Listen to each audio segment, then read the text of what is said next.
So grace is that dimension of life which is holding everything together. When we say grace, because the word has been used by religious groups for a long time, immediately you think we are talking about something God, grace, God's grace.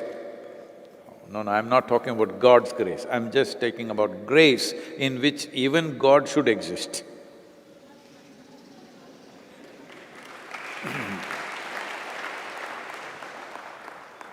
Even if you think you're a god, you have to exist in the grace because the very planet, the solar system exists in this.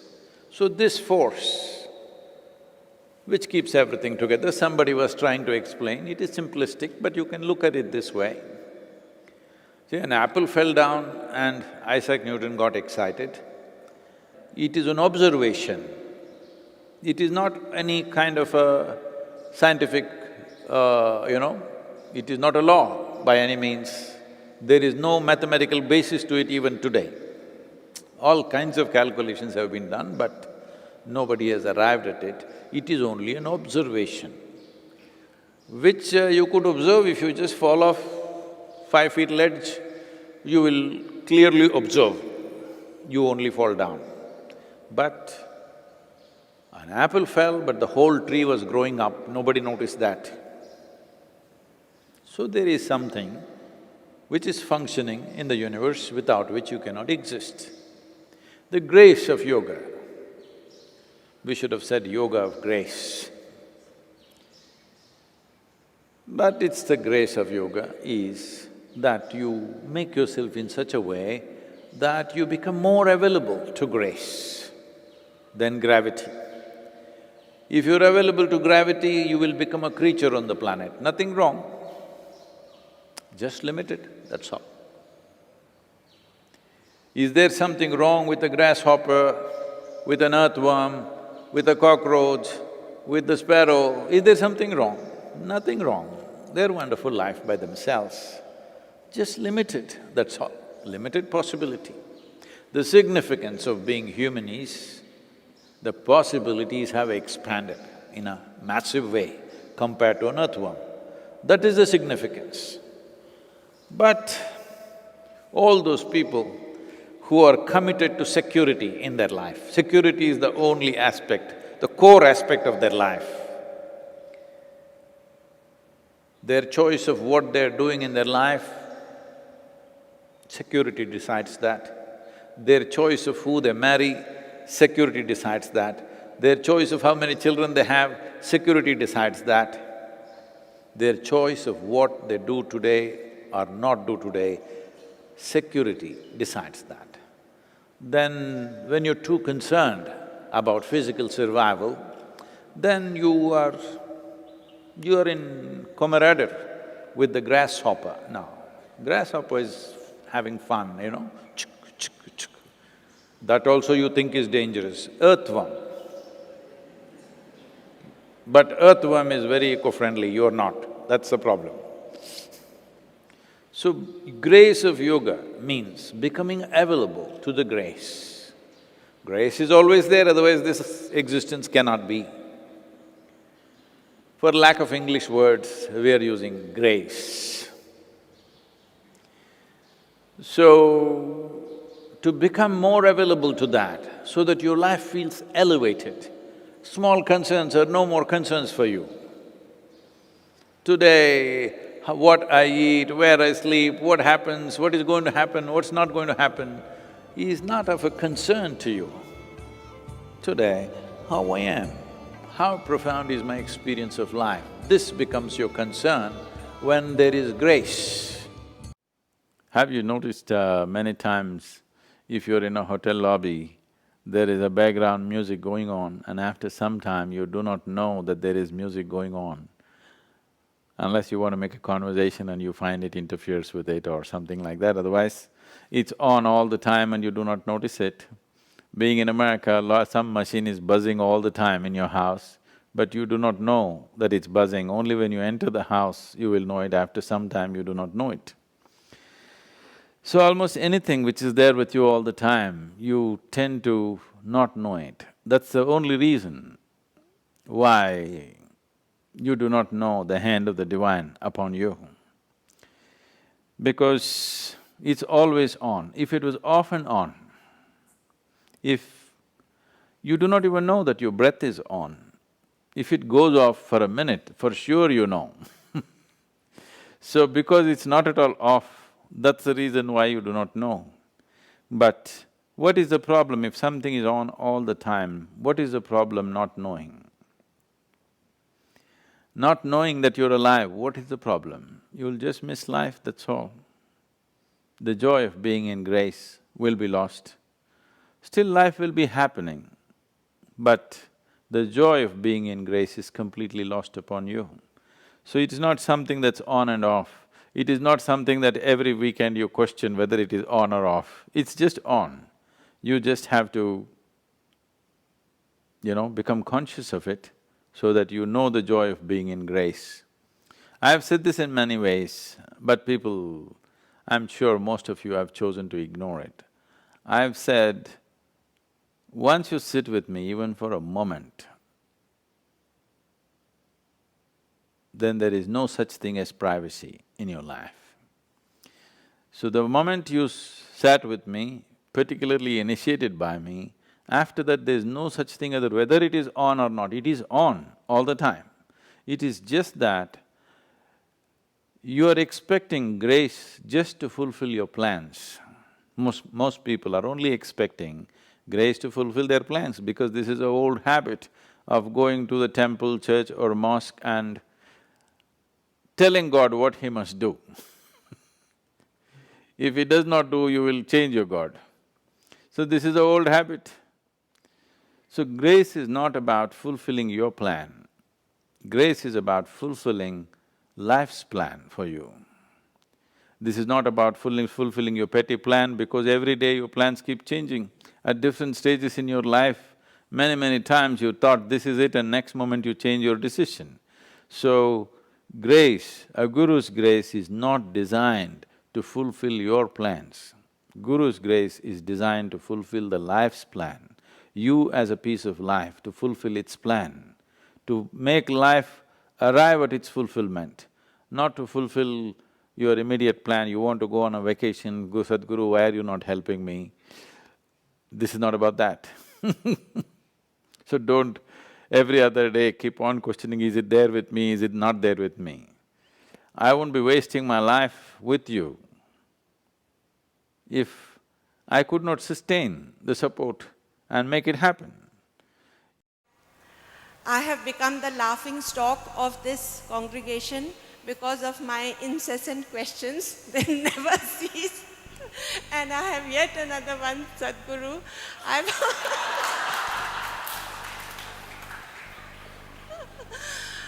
I was wondering if Krishna had been in that court when that Draupadi Chirharan was happening, how in his playfulness and yet in his statesmanship, how he would have averted that scene, because I know it could never have happened with Krishna being there.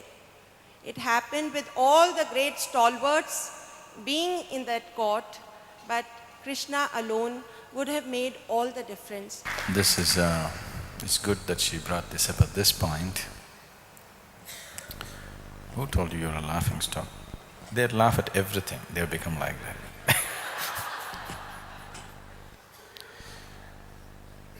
If your stocks in laughter has gone up, that's good.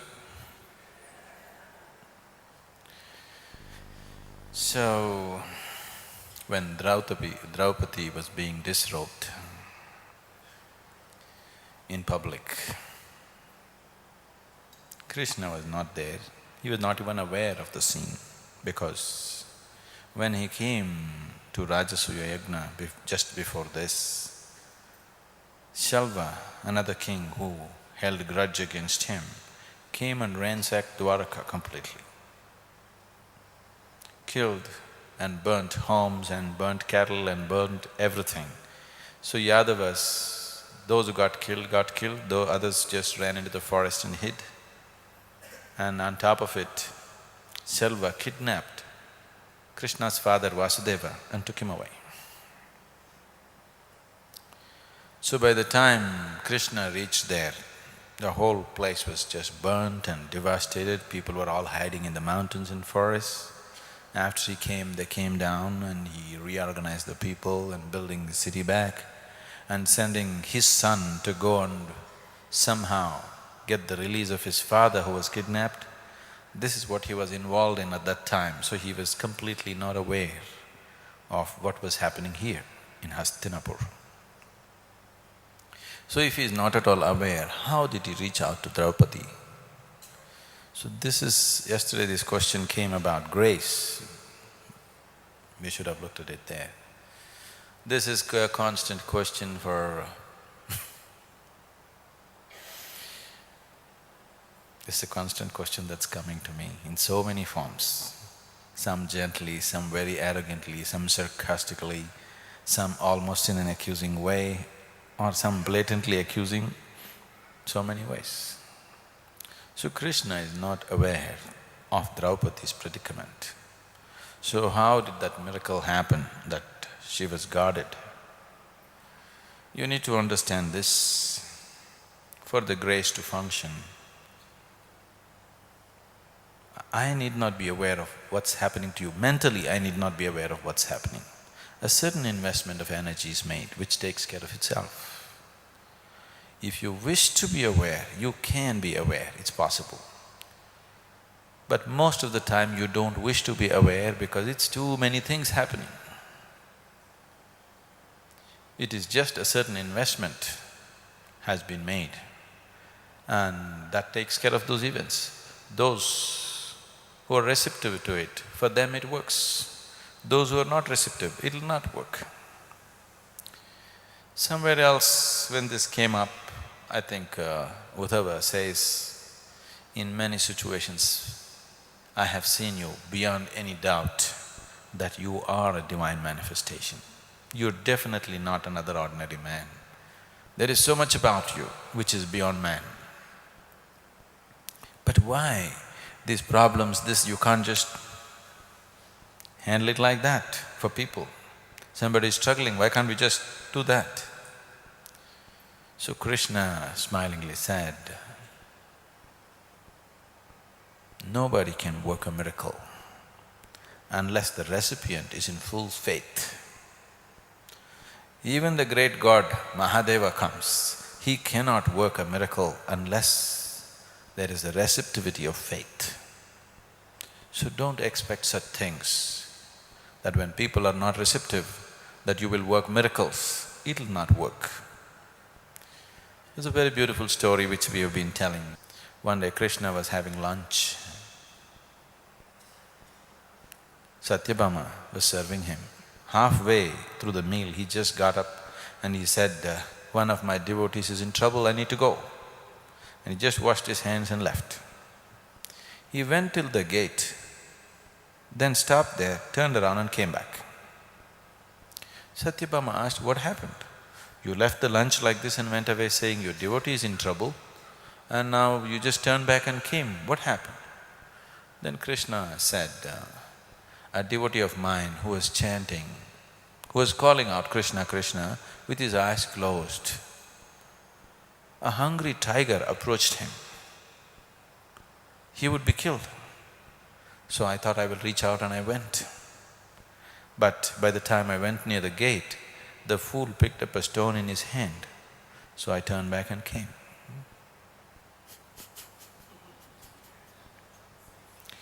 So, for grace to function, it is not that the person who is the source of that grace has to be mentally aware of those situations, it's not at all necessary. The necessary investment of energy has been made which functions by itself. It is just that one has to open up the bounty that's been kept. I think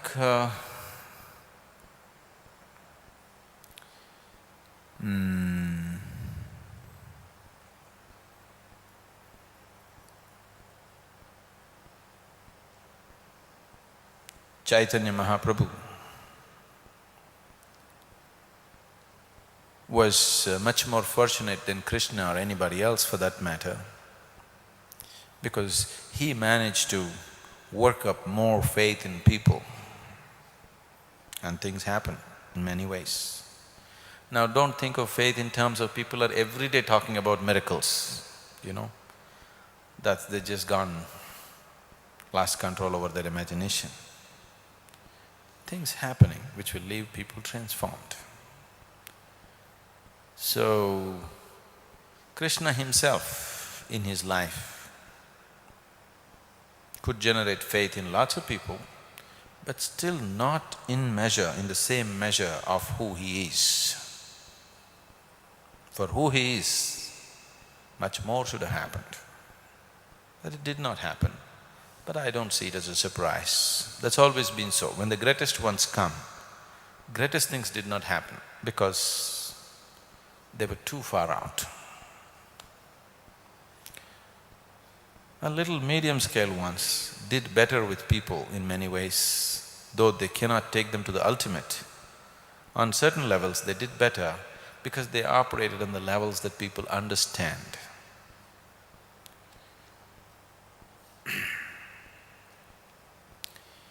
In terms of grace and grace being accessible and available to people,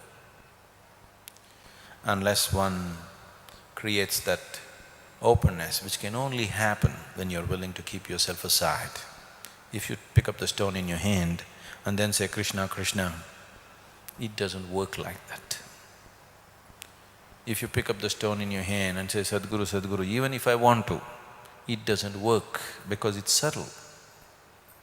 It's very, very subtle. And it is not at all necessary that one should be mentally aware of what's happening. It is not essential at all. So, Krishna was not aware of Draupadi's predicament at that moment, but still it happened.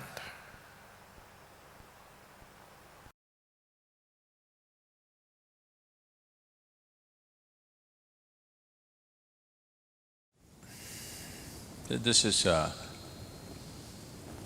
is something that people have been struggling with for ages, because these are two different types. These are two different dimensions of one's existence.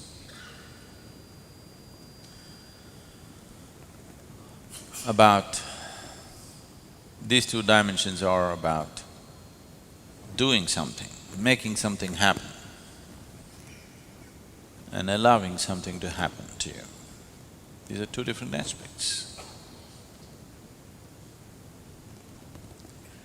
So now the question is, which is more, which is less?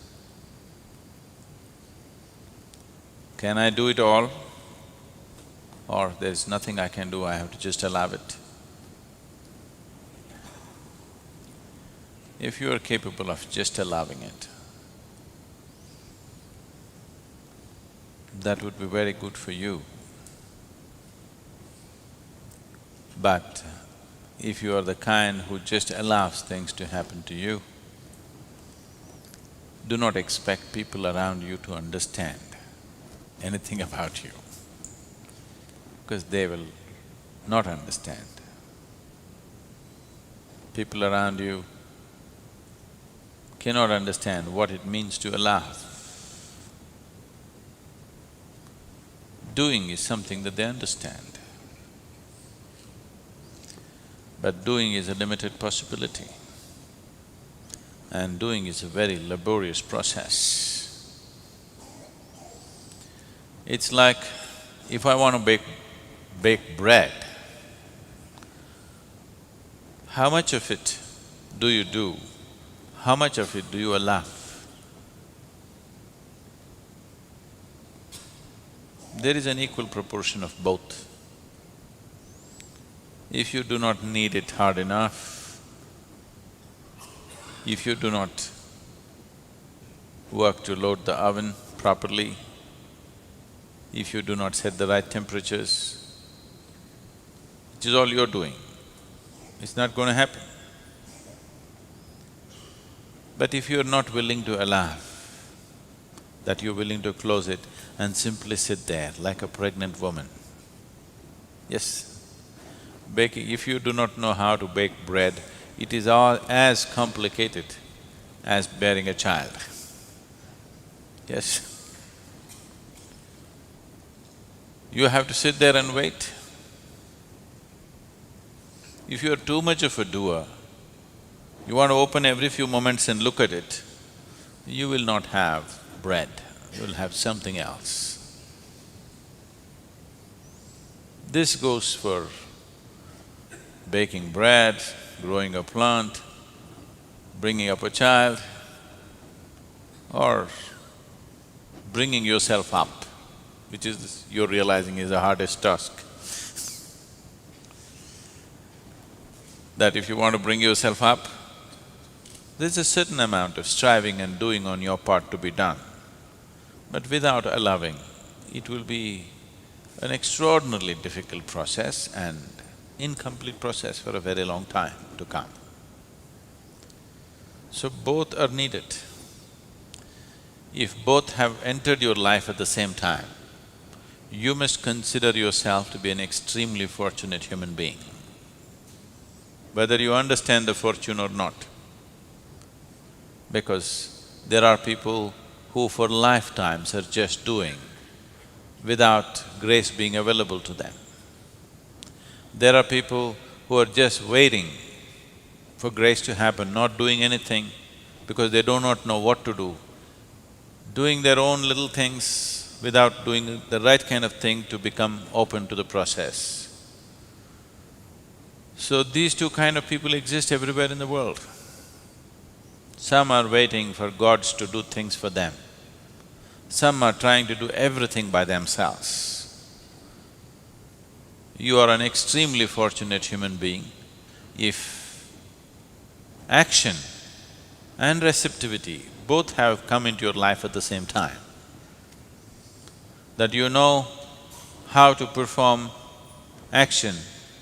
Everything that you can do, you will do, but you have the sense and the gracefulness to sit and wait for that which you cannot do.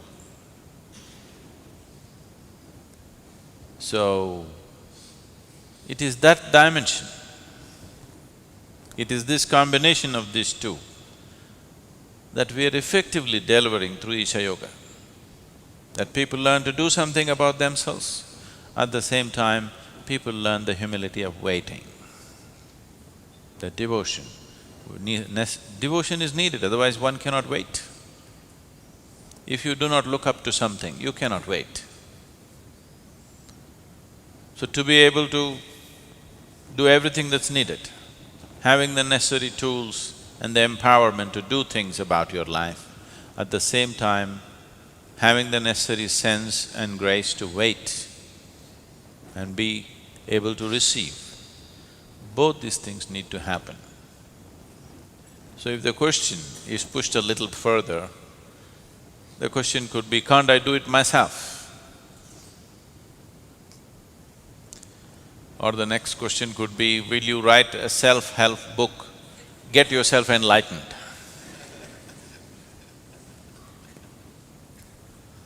This happened at a doctor's office.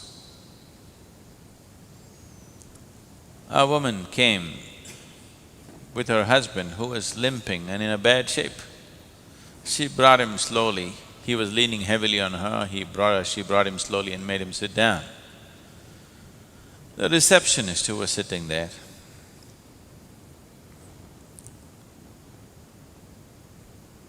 being sympathetic to the situation, said to the woman who brought this man, arthritis with complications? The woman said, no. Self-help with concrete blocks. So, self-help books sometimes have done things for people, good things for people. A lot of times they only injured themselves, broke things up, broke situations up in your life, because self-help is not always the right thing. But is it something that you don't do? No, you must do. So a combination of both is best. If you push one too far, you may lose your grounding. If you push your receptivity too far, not doing anything, you do not even know whether you're being receptive or just being lazy. If you try to do everything yourself, not allowing anything to be received, then it's like a plant which is trying to grow without sunlight. It will grow, but pale. It will not produce any flower or fruit. It'll be a long time before it can produce anything. So we need a combination of both. The kriyas, the practices are a phenomenal way to prepare the system to be open to new possibilities.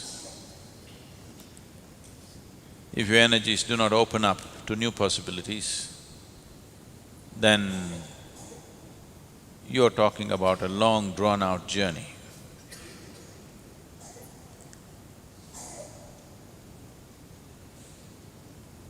To become open is the most important thing. So just believing that I'm open and not doing anything about it is no good. There are lots of very open people, if you say one word, tomorrow they'll be gone. They believe they're very open. Even me, if I make as much as one comment about them, tomorrow they'll be gone. That open they are. So openness has to be tested with your commitment of time and effort. How open you are, you have to prove every day to yourself and to the existence. By every day putting in that much, I'm this open, I'm willing to give my this much of time and commitment, I'm that open. So your sadhana is a tool for opening you up and also a test for your openness, both ways. So these are inseparable, you cannot separate them. If you separate it, it is an unrealistic separation which does not work, largely does not work. There may be a devotee who does nothing, who just sits and receives it. But as I said, if you become all receptivity, it may be wonderful for you, but you won't know whether you're going forward or backward, that's one thing. Another thing is nobody would want to be around you, that's another thing. It's already so.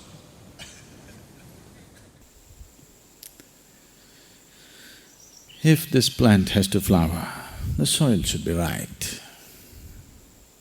The seed may be great, but if the soil, the temperature, the air, the water, if it's not right, this great seed is not going to get anywhere. So creating an appropriate atmosphere for anything to happen is most important. Life happens because of ambience. It is the ambience of your mother's womb which made you who you are right now. It is the ambience of the family and social situations which slowly shaped you the way you are.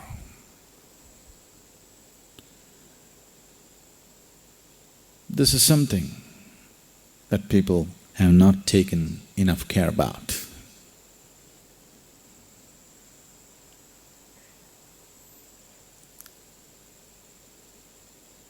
When you were born as a helpless little baby or an infant,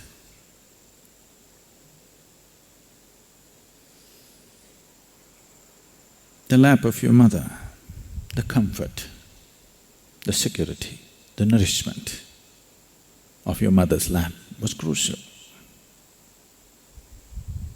Can I not grow up without it? You can. But it could be a struggle. It wouldn't be a joy to grow up. And it is possible that you could be physiologically or psychologically impaired in the process of your growth, simply because you did not have that lap. Can I not grow up in a crib? You can. But it wouldn't be the same. It would mean a lot of struggle. So even for your physiological and psychological growth, what kind of ambience? The lap of your mother, the maternal lap becomes very important. For one's spiritual growth, for one to flower spiritually, the lap of grace is most important. Can I not grow without it? You can. It would be improper to say you cannot. You can. But it would be a lot of struggle. Lot of struggle.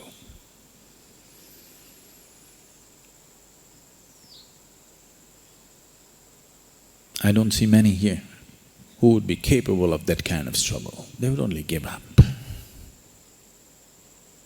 Because it takes almost inhuman attitude towards yourself. If you have to grow without grace, you have to be literally inhuman to yourself, very hard upon yourself. Otherwise, simply you will go in circles not knowing what you're doing. Is it the cruelty or the inhumanity of it which makes you grow? No. This cruelty and inhumanity makes sure that you don't go the wrong way. So people who chose very hard ways of doing things, they have chosen that way because they are orphaned seekers. Without the lap of grace, they are trying to grow.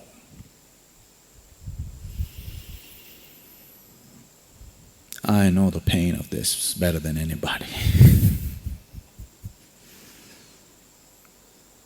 2 lifetimes of heartbreaking sadhana.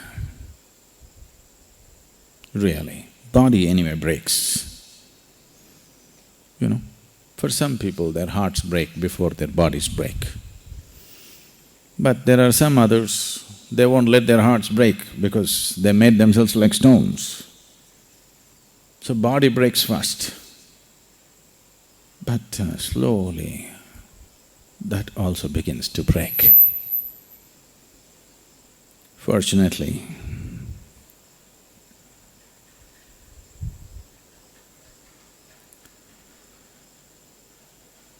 you're right. But probably it took so long because I made myself like this. Even if God appears, I cannot bow down to Him. I filled myself with such sense of pride and hardness that even if God appears, I cannot bow. It took 2 lifetimes of softening up, full-time softening up, not part-time, I want you to know, full-time, to become overwhelmed, to allow somebody to overwhelm you. And once you genuinely bow down, now you can bow down to anything. You show me a pebble, I'll bow down, not just to the mountain. I bow down to the mountain every day. But you show me a little pebble, that also I'll bow down. Because it takes so much to realize that you actually do not even know what this blade of grass is yet. Even if you're a great scientist or a biologist, you still do not know what even this blade of grass is. Yes? You still do not know. Forget about the mountain, forget about the existence, forget about the creator altogether. Even this blade of grass, you still do not know it. You do not know an atom in this existence. You do not know an atom of this physical self. When you realize the magnitude of your ignorance, then you're willing to crawl at everything.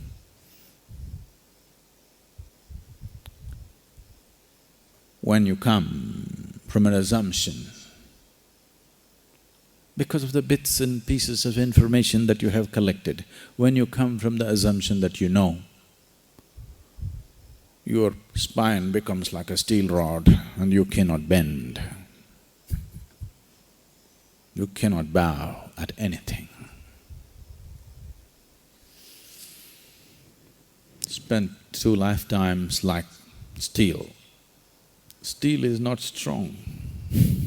Only a fool thinks steel is strong. Steel is strong if you want to do menial jobs.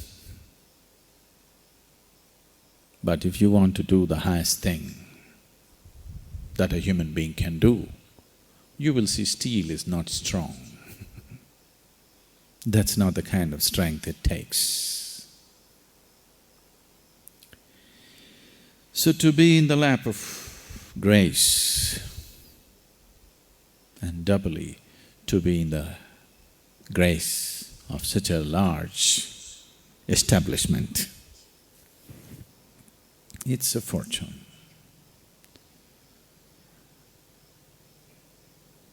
We can set up an experiment for you to experience what is the difference. If I make you walk, just walk away a kilometer or 2, and with your eyes closed, we'll help you, we will make sure that you don't walk into anything. With your eyes closed, maintaining a certain level of awareness, you walk, you will see a distinct difference taking you up, a distinct difference happening within the very physical system as you move closer to this space. To set up such a lap of grace, many have contributed. But now, around the world, all kinds of things are happening in the name of spiritual process. And this has caused immense damage to the very seeking in people. Because if there is no trustful ambience, there will be no spiritual process as such.